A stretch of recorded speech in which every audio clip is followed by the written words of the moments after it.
legendnation.com to see all the racing action here as well.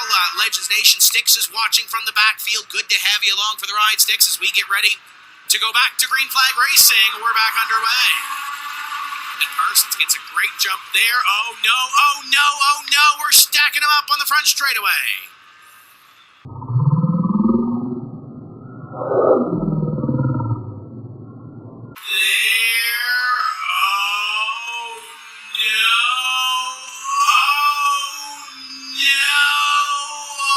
We've got Ayden the Shark up against the wall.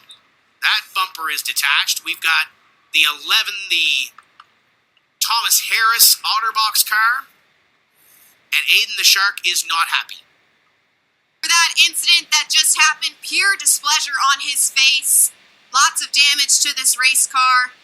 But it's all right. Hopefully tomorrow we'll have some better luck. Ayden, come on over here and talk to me. Not the place you want to be in right now, but tell us what you saw from behind the wheel of what just happened. I didn't really see anything. I was just being pushed, so I had nowhere to go, and I got pushed into the wall. So, moving forward into tomorrow, how do you, kind of re-rack from this and hopefully have a better run tomorrow night? Yeah. There you go. Ayden the Shark's ready to have a better run tomorrow night. We'll head back down to these drivers parked on the front stretch over here as they get in turn number 1. Ayden the Shark's car is getting towed off on the forklift, and these drivers are ready to get back.